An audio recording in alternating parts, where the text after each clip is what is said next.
Está começando o programa Pai é Notícia. Vamos conferir os destaques? Eleições FEAPAES. Saiba quem vai presidir a entidade que reúne as APAES no Piauí. O dia 31 de outubro foi marcado por eleições em todas as FEAPAES do Brasil. No Piauí, a chapa Inclusão e Ação foi aclamada pela Assembleia. A diretoria eleita será empossada em janeiro de 2024. À frente, Vitória Régia Freitas, atual presidente da APAE de Passagem Franca. A presidente Keila Santana fará parte da nova diretoria. Vitória Régia irá presidir a FEAPAES por 3 anos.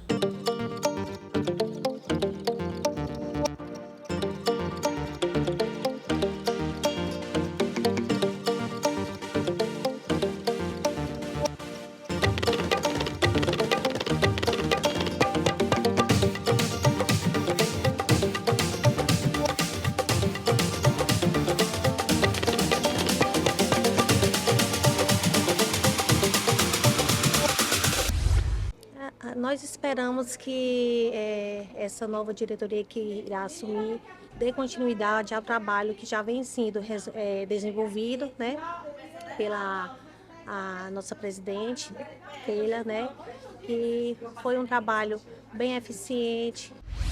A APAE de Ilha Grande teve muitos altos e baixos, mas agora a APAE de Ilha Grande está em um novo tempo, né? E a eleição a gente está aí na expectativa porque desde quando a Keila assumiu, né, ela levantou a federação que estava totalmente parada, sem trabalhar pelas APAES do Piauí. A partir do momento que a Keila entrou, né, nós tivemos um grande avanço, né? E nós estamos agora querendo dar continuidade ao trabalho, né? O que depender da gente, nós não sabemos de tudo, mas nós temos boa vontade e temos amor pela causa da pessoa com deficiência. E acredito que a nova diretoria fará um excelente trabalho, dando continuidade ao trabalho que já vem sendo feito com excelência e fortalecendo as nossas APAES com projetos, com parceria e engrandecendo esse serviço tão lindo que é o social. A eleição é sempre um momento de muita importância, né, para todas as APAES. E essa eleição ela acontece a cada 3 anos na Federação Estadual das APAES. A cada 3 anos acontece também nas APAES do estado do Piauí. Então é um momento onde a gente realmente senta para a gente decidir as nossas escolhas e conduzir os trabalhos das APAES no estado do Piauí.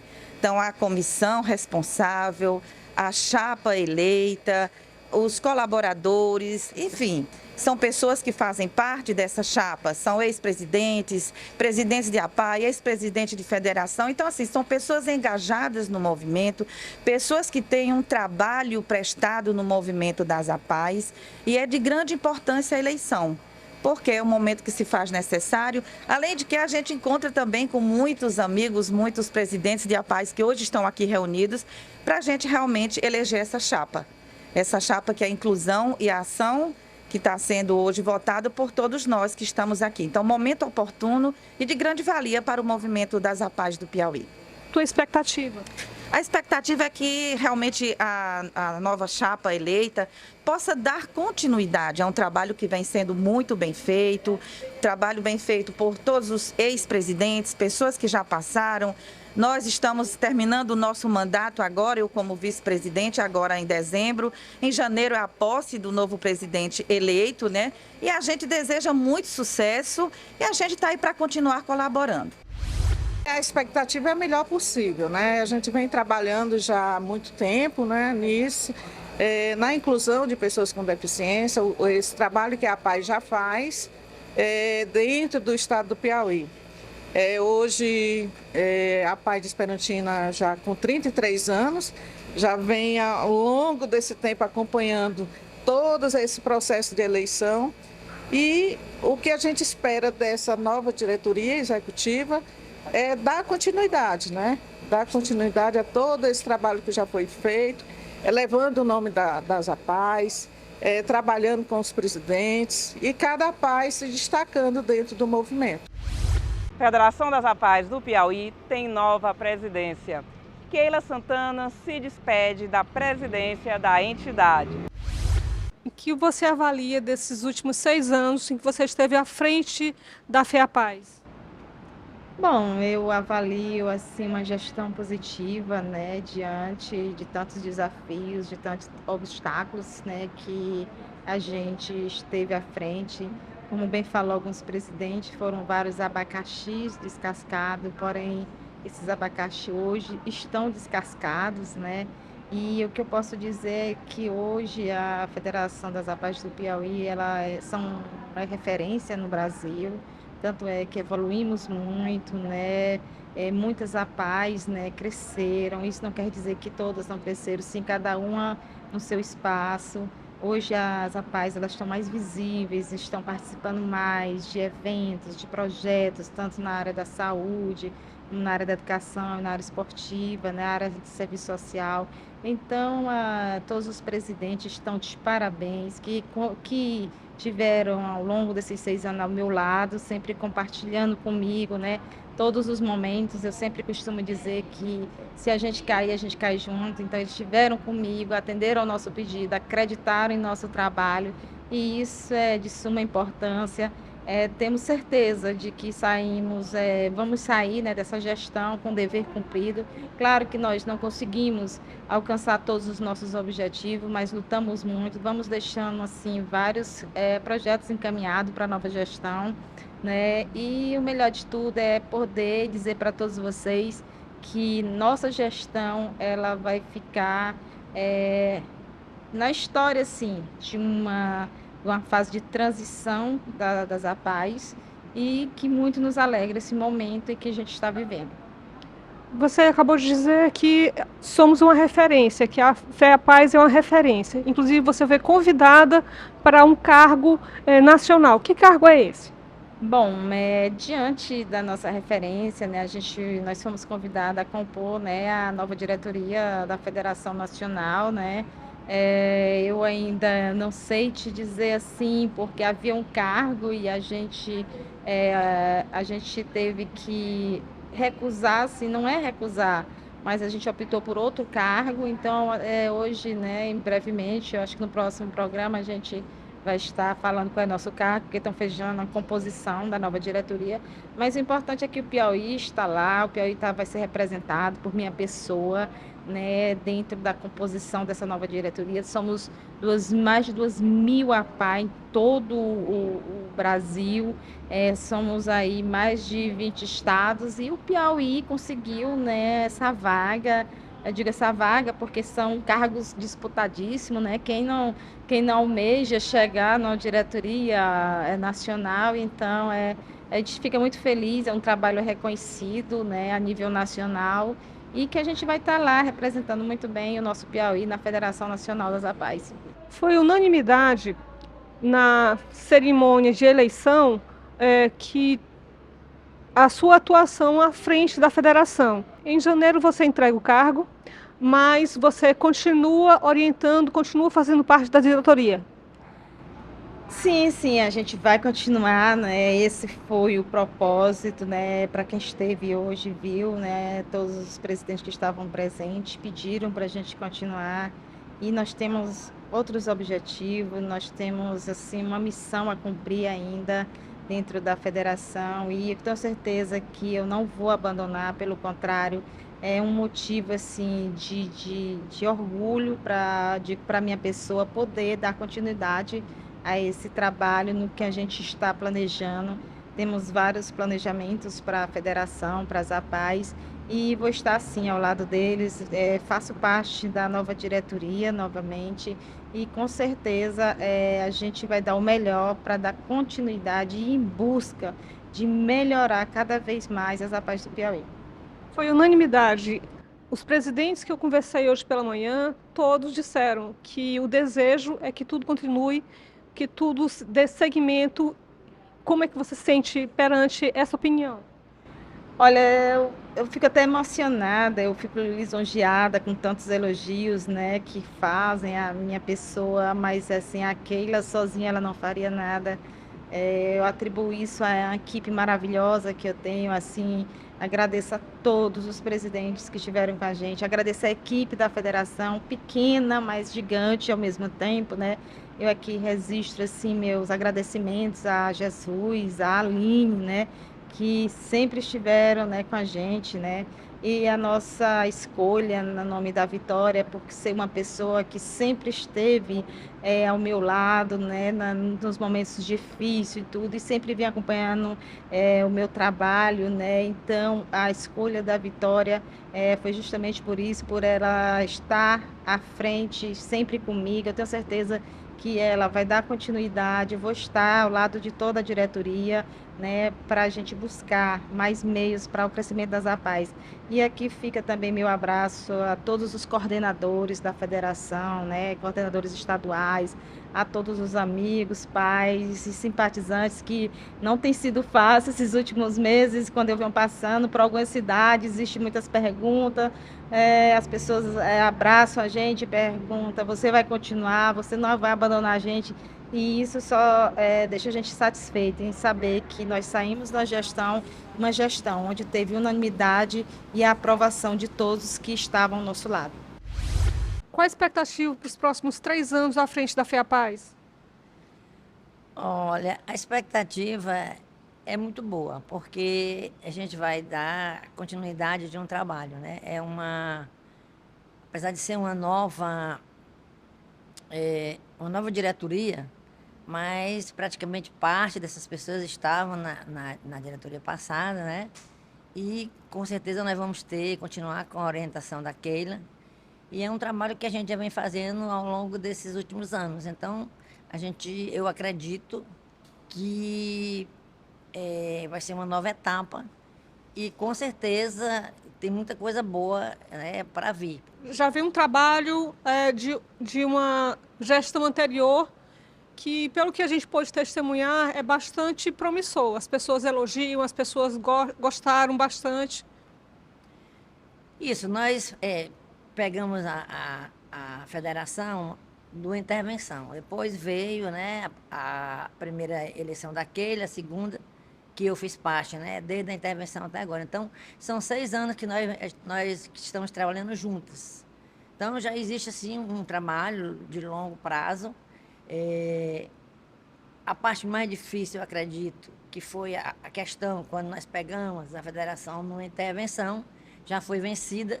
Então, agora é colocar em prática, né, o outro lado do planejamento, né, que é o apoio, que é a assistência maior às APAES do Piauí, para que elas possam crescer, né, e o movimento cada vez, né, no nosso estado fique mais forte, fique um movimento maior, né, das APAES do Piauí. Hoje, a FEAPAE congrega 45 APAES por todo o Piauí. Existem planos para aumentar esse número? Já existem APAES engatilhadas? Sim, já existem algumas cidades, já se manifestaram, né? A gente já estamos trabalhando, né? Mais umas 2 ou 3 APAES, mas, na verdade, o que nós queremos realmente é fortalecer o movimento, né? Não adianta criar APAE sem ter a sustentabilidade. Então, o que a gente quer é fortalecer essas que já existem e, de acordo, né, com a possibilidade, de acordo com a realidade de cada município, né, criar novas APAES. Mas, no momento, né, o que a gente quer é exatamente fortalecer, dar sustentabilidade, né, apoio a essas APAES já existentes. Apoio significa aumentar o leque de atendimento? Sim, apoio em todo sentido, né? Na questão de fazer com que essas APAES, né, tenham cresçam dentro de cada município, né? Na questão, não só na questão, na parte do serviço da assistência social, mas também na área da saúde, da educação, né? Que elas tenham condição de, dentro de cada município, desenvolver o seu papel, né, de uma maneira mais concreta, mais significante para as pessoas com deficiência de cada município. E que a fila por atendimento diminua, não é isso? Sim, sim, a gente trabalha para que isso aconteça, né? Que, quer dizer, a partir da hora que as APAES estão organizadas, que as APAES prestam um serviço de boa qualidade, né?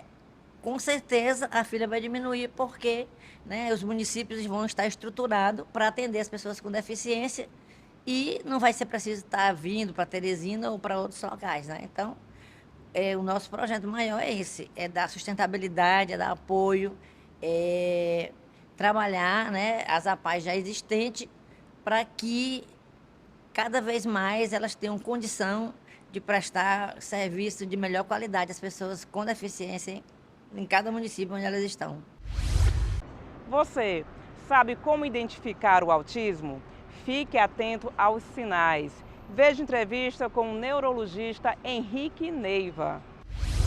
Primeiro, o que é autismo? O autismo é um transtorno do neurodesenvolvimento, principalmente diagnosticado inicialmente na infância, que é caracterizado por baixa comunicação, baixa interação social, alterações comportamentais e que levam a um espectro clínico que é muito variável, que é variável de indivíduo para indivíduo e que necessita o quanto antes de um diagnóstico correto, precoce e para que seja feita a intervenção terapêutica necessária, que vai mudar, no caso, o prognóstico a longo prazo, o quanto antes ela for feita e mais corretamente possível. Outra dúvida que é muito comum é justamente sobre os graus do autismo. O autismo hoje é classificado em 3 graus. O transtorno de espectro autista grau 1, que no caso é aquele grau mais leve, onde é aquele grau que a pessoa ela tem uma certa independência social, ela tem aquela dificuldade de comunicação, dificuldade de interação social, mas é uma pessoa que é independente. Às vezes ela chega a ter curso superior, às vezes ela chega a constituir família, às vezes ela é uma pessoa que ela tem uma vida perto do normal, é uma pessoa que tem uma independência social, mas que ela tem alguns traços que lembram, no caso do transtorno de espectro autista. O grau 2 já é aquele grau que é uma pessoa já não existe dependência de terapias, a pessoa tem que passar por uma psicoterapia, por fono, por um acompanhamento multiprofissional, porque é uma pessoa já dependente, ela tem uma grande dificuldade na interação social, na comunicação, e no caso ela precisa de terapias para tentar desenvolver isso ao longo da vida. E o grau 3 já é aquele autismo bem severo, que já tem aquela alteração comportamental bem severa, que já às vezes tem agressividade, às vezes tem que aquele grau de dificuldade de comunicação, de interação social bem avançado mesmo, que no caso, além de terapias multiprofissionais, interdisciplinar, a pessoa que vai precisar principalmente de medicamentos, às vezes neurolépticos, para tratar principalmente essa agressividade, essa alteração comportamental bem severa que ela tem. Uma dúvida que é muito comum sobre pais e cuidadores de pacientes autistas: como se faz para perceber um caso diagnóstico, principalmente no início, na infância? A principal coisa, principalmente com relação a pouca interação social, principalmente a falta de contato visual, a falta de interação social. A criança, quando ela é muito pequena, ela evita fazer brincadeiras com outros coleguinhas, ela sempre quer brincar só. E assim também tem outras coisas que chamam a atenção, principalmente um atraso na linguagem, algumas características como estereotipias, como ficar balançando os braços, às vezes mexer no cabelo, andar para trás, andar na ponta dos pés, pouca noção de perigo, a criança não tem a noção do perigo, ela vê um buraco, às vezes ela não sabe que ali ela pode se machucar, pouca sensibilidade à dor, hipersensibilidade a alguns estímulos, tipo sons, a criança fica muito sensível a sons, a som altos, às vezes rigidez de rotinas, às vezes a criança ela não gosta quando ela muda a rotina dela, ela sempre quer fazer aquela mesma coisa, sempre no mesmo horário, sempre aquela mesma rotina, e às vezes quando ela muda a rotina dela, ela se sente muito incomodada. Esses são alguns dos traços de que uma pessoa pode ter autismo, desde a infância. Mas muitas outras coisas também devem ser observadas, e sempre quando há um menor sinal da suspeita, é importante os pais sempre levarem no neuropediatra ou no psiquiatra infantil para esse diagnóstico ser dado o mais breve possível. Com relação a como trabalhar, no caso, a criança e a família que acabou de receber um diagnóstico de transtorno do espectro autista. Essa criança ela tem que ser tratada o mais breve possível, mais precoce possível, porque o tratamento precoce, principalmente multidisciplinar, com neuropediatra, fonoaudiólogo, psicoterapia, um psicólogo, um tratamento multidisciplinar, o quanto mais breve ele for feito, melhor vai ser o prognóstico ao longo da vida dessa criança. Inclusive, é muito comum, às vezes, pacientes que têm algum grau de transtorno de espectro autista, um grau mais avançado, às vezes eles podem até regredir de grau, às vezes de grau 3 para grau 2, às vezes de grau 2 para grau 1, justamente quando recebe o diagnóstico precoce e quando é feita a terapia multidisciplinar o quanto antes possível.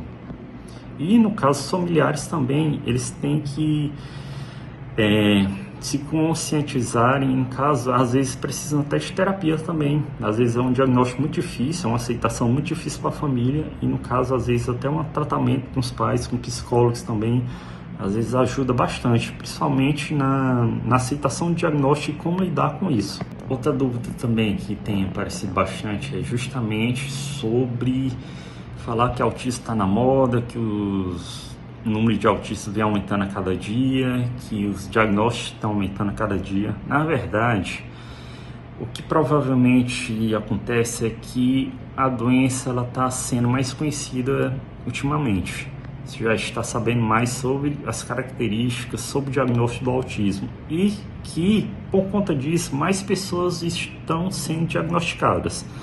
Possivelmente, essa quantidade de autismo, de pacientes autistas, ela já tinha há vários anos, mas só agora que muitas pessoas estão sendo diagnosticadas. Então, na verdade, não é que o número de autistas vem aumentando. Na verdade, são pessoas que estão sendo mais diagnosticadas e que antes era feito um subdiagnóstico dessas pessoas. E, por exemplo, estatísticas aqui no Brasil não se tem, mas nos Estados Unidos, antes, há uns 5, 10 anos, pensava-se que 1 a cada 68 pessoas eram autistas. Hoje, já se sabe que essa proporção é de 1 a cada 36 pessoas lá. E talvez esse número possa até aumentar, porque cada vez mais diagnósticos estão sendo feitos mais corretamente e mais precocemente. Falando um pouco agora sobre o tratamento do autismo, as terapias. Terapias são muito importantes. Desde que é feito o diagnóstico do autismo, é importante que esses pacientes sejam submetidos a uma terapia multiprofissional, multidisciplinar, fonoaudiólogo, psicoterapeuta, psicólogos, neuropediatras. E essas terapias, além disso, além de melhorar, no caso, o quadro clínico do autismo, do autista em geral, ela ajuda na socialização. Principalmente tem terapias, como por exemplo, musicoterapia, que ajuda bastante para desenvolver as características, a socialização, a comunicação, a interação social desses pacientes. E são muito benéficas e devem ser feitas o quanto antes, assim que se é feito o diagnóstico do transtorno. Outro ponto aqui é justamente como é feito o diagnóstico do autismo. É basicamente clínico, com base nas características que a pessoa apresenta durante a sua vida, sobre comunicação, pouca interação social, pouco contato olho no olho, estereotipias, alterações de comportamentos. Isso é basicamente o quadro clínico que define o diagnóstico de autismo. Não existe exame complementar, exame de imagem, tomografia, ressonância, nada disso faz diagnóstico de autismo. O diagnóstico é eminentemente clínico. Outra questão é o que se sabe a respeito do autismo até hoje. O autismo é um transtorno do neurodesenvolvimento que, na verdade, não se sabe as causas exatas do que causa o autismo. Geralmente, acha-se que se há uma mescla de fatores genéticos com fatores ambientais, mas isso precisa de mais estudos ao longo do tempo. Acredite que há uma relação sobre a idade paterna, às vezes pais que têm filhos após 45 anos, casos familiares, quem tem casos familiares de autismo geralmente tem maior propensão de ter, por exemplo, filhos autistas. Talvez ache-se que tem alguns fatores ambientais que predispõem, como às vezes mães durante a gravidez ser expostas a agrotóxicos, mães que têm diabetes gestacional durante a gravidez, mas tudo isso não se sabe ainda uma causa exata. Tudo isso precisa-se de mais estudos para, no caso, ter uma evidência maior sobre as causas do autismo. Por enquanto são teorias que acredito eu que em breve, no futuro próximo, vão ser mais esclarecidas. Outra questão é sobre preconceito com relação aos pacientes autistas. O autismo hoje é uma condição que ela já é cada vez mais conhecida e que uma a cada 36 pessoas, geralmente isso é a média, por exemplo, nos Estados Unidos, de pacientes autistas. Ou seja, possivelmente cada um de nós assim já conheceu ou vai ter contato com algum paciente autista. Assim, esse preconceito que às vezes que as pessoas têm, ele não tem fundamento. Às vezes muitas pessoas que talvez pensam que às vezes são normais, às vezes têm um diagnóstico, não foram diagnosticadas ainda na vida adulta. E isso acontece com muitas pessoas. Vocês vão ver, às vezes, famosos, vocês acompanham aí, que recentemente receberam o diagnóstico que às vezes não sabiam. Um exemplo para vocês, o Danilo Gentili, que é um apresentador do SBT, ele foi diagnosticado recentemente com autismo e é uma pessoa que aparentemente ninguém daria nada por ele. Ninguém teria a menor suspeita que uma pessoa daquela fosse autista. Então, assim, preconceito que às vezes que as pessoas têm, não tem fundamento. Às vezes, um paciente autista, às vezes você pode conviver com uma pessoa que é autista, que você não tem nem, às vezes, noção de que ela fosse autista. E é uma coisa que é muito comum no nosso dia a dia. E assim, essas pessoas não têm para que ter esse preconceito. Tem que, no caso, tentar entender a doença para, no caso, tentar uma adaptação cada vez melhor para essas pessoas, que é uma coisa que é muito comum. Não tem fundamento nenhum a pessoa ter um preconceito contra isso. E com relação aos adultos que são diagnosticados tardiamente. No caso, isso acontece principalmente com pacientes do sexo feminino, por exemplo, mulheres, porque a mulher, no caso, o lado de socialização do cérebro da mulher, ele é bem mais desenvolvido que nos homens. Por isso, geralmente, o diagnóstico em mulheres, às vezes, é mascarado. Toda aquela dificuldade de comunicação, de interação social, ela se torna mais evidente, principalmente em meninos, durante a primeira infância. Aí nisso, às vezes, mulheres, durante a infância, elas não desenvolvem bem essas características de autismo. Às vezes isso é mascarado por esse lado do cérebro delas que é mais desenvolvido em relação à socialização do que nos homens, e no caso elas são diagnosticadas geralmente mais tardiamente. Vocês podem perceber que tem uma atriz, a Letícia Sabatella, não sei nem como é o nome dela, uma atriz da Globo, que ela foi recentemente diagnosticada com autismo aos 52 anos de idade. E geralmente esses pacientes na vida adulta, quando eles se descobrem com o diagnóstico, no caso eles se entendem melhor, se compreendem melhor. E no caso para eles, às vezes é como se fosse uma libertação. Eles vão entender, às vezes, porque eles não eram aceitos, às vezes porque as pessoas não gostavam dele na infância, porque os coleguinhas dele durante o colégio às vezes não gostavam dele. E só depois do diagnóstico, depois de adulta, a pessoa vai entender tudo aquilo que ela passou durante toda a vida dela. Isso vai facilitar muito, ela vai se compreender melhor, vai se aceitar melhor. E isso geralmente é o que acontece com pacientes adultos que são diagnosticados com autismo. Veja também nessa edição. E nós ficamos por aqui. Continue nos acompanhando em nossas redes sociais e no canal do YouTube. Até mais!